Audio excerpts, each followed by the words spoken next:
Good morning, and we are here in Etna Green, Indiana. Yes, we are the traveling Globetrotters. Craig Wallen, Mark Linton, and Mark. It's always fun to get out on the road, isn't it? Absolutely, and this season we've kind of been all over the place. We have, and Etna Green is not too far from where your headquarters are located, but it just goes to show that you can deliver just about anywhere in the Midwest, pretty much, huh? You know what? There's never been a client that we've never said no to.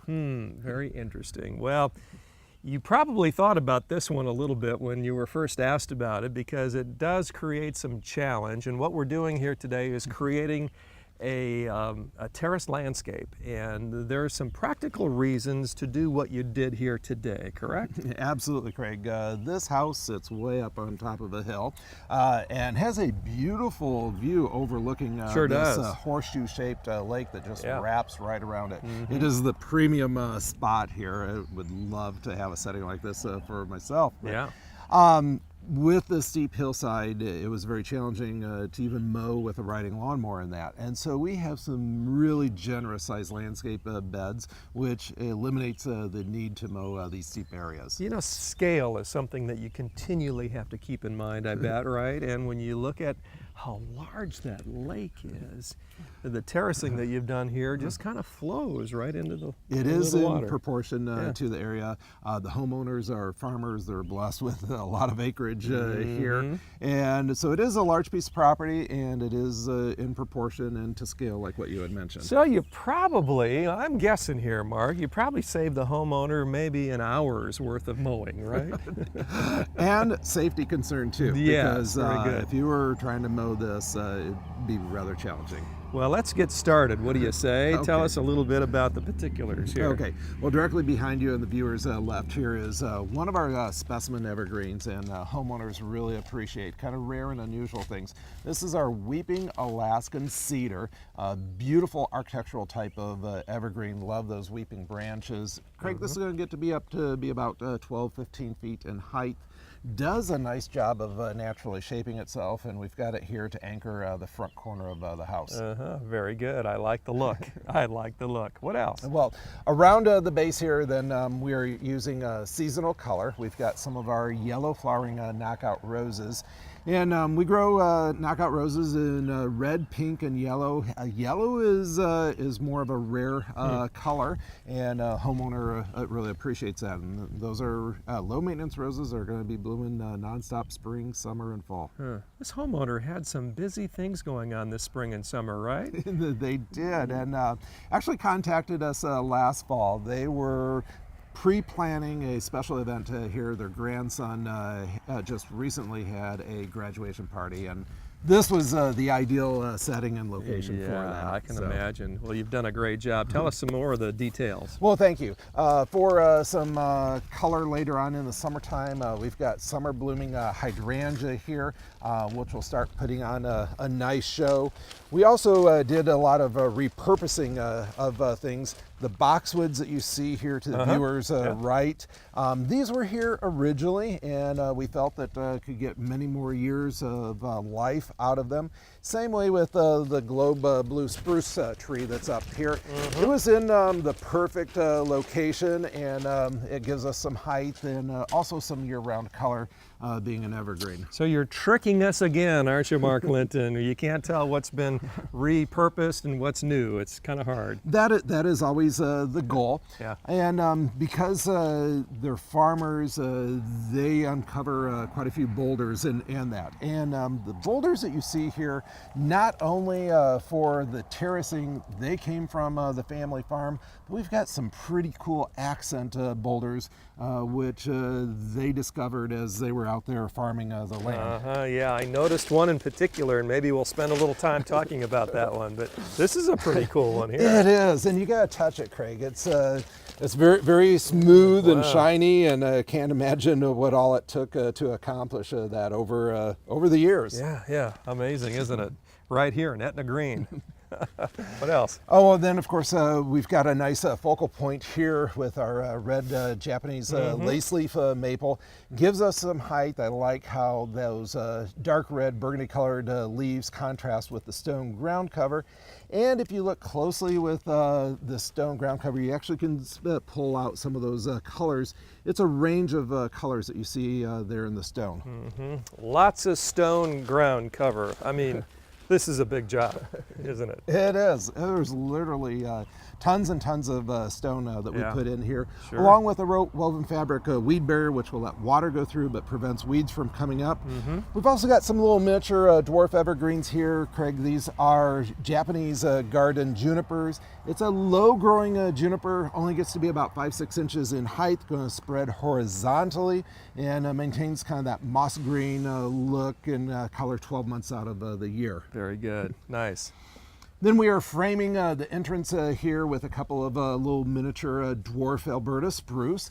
These do a great job of naturally shaping themselves. We've got some balance and symmetry going on with them on each corner. You always appreciate the succulents. We've got some sedums here. Those do a great job of holding moisture with their thick, spongy leaves, and those will be giving us a splash of color later on into the fall months. So the Japanese maple, you kind of like that, and you're saying that mine is the succulent, right? So a couple of personalities are a little different, and it kind of reflects in the plants we like. Absolutely. What else? Well, this is one of the original plants here. This is a whipcord arborvitae. We felt that it had many more years worth of use and life on it, so we kept that.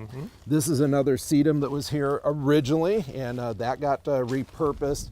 Out of all of the boulders, Craig, this is definitely my favorite. Okay, I love the looks of this. This is the perfect seat, too. Yeah, this is great. This is great. I thought you were going to tell us that was one of the boulders they found, but yeah, I don't think you could unearth that, no. but that's a neat water feature that the homeowners supplied here. What else, Mark? Well, Craig, we've got our drift roses, which keep blooming nonstop. This is one of our red flowering drift roses. Later on, you're going to see some of our peach or apricot colored drift roses. Also, for a contrast of texture, we've got our blue oat grass here, little miniature dwarf ornamental grass that reaches to be 15 to 18 inches in height. How did this turtle find its way up here? It does look like a turtle. It sort of does, doesn't it? Yeah. Of course, another unique boulder that the homeowners supplied. Treasures all over the place here, and Etna green. I love it. What's next? Well, Craig, we had kind of a blank canvas here. I love the fieldstone that they've got on the exterior of the house. We wanted some height and some width here. Of course, didn't want to hide the stone. We've got a large picture window behind us. We also didn't want to block the beautiful view that the homeowners have here. This is one of our espalier flowering crab trees. Blooms with pink colored buds, opens up to white flowers in the springtime. That's going to give us a little bit of height and width and just soften the stone. Very good. Well, you've got some things going on as we continue here, and even as we head eventually across the drive, right? Absolutely. This metal sculpture, it was a gift from one of their relatives. We wanted to give that a prominent location. We've got some little miniature dwarf blue star junipers, which will continue to give some bright blue color 12 months out of the year. Dwarf hinoki cypress, very, very soft to the touch.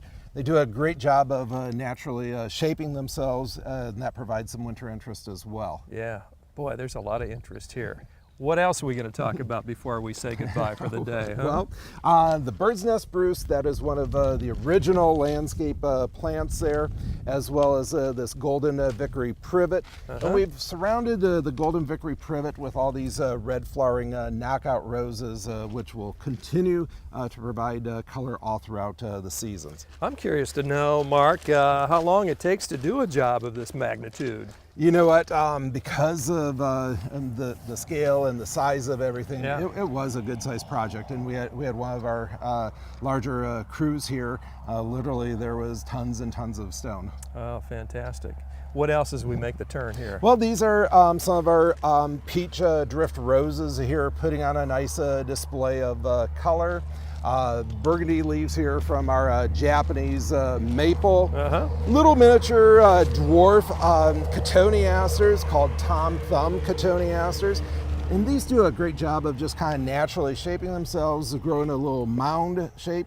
And then we've got our golden fern spray cypress. There's just ongoing interest at every turn, it seems.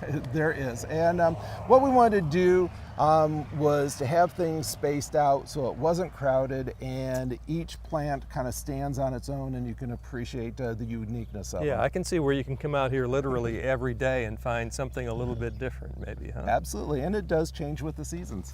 Well, plenty of reason for you to check out Linton's Enchanted Gardens, and the landscaping pros can help regardless of the symmetry, as Mark says, or the scope or scale of your project. And Mark, still time to schedule some summer work, correct? Oh, absolutely. How's the best way for folks at home to do that? Just simply up the give us a call, shoot us an email.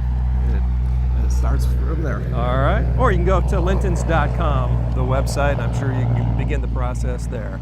Well, much more coming up on the program. We'll be back in just a moment. Stay tuned.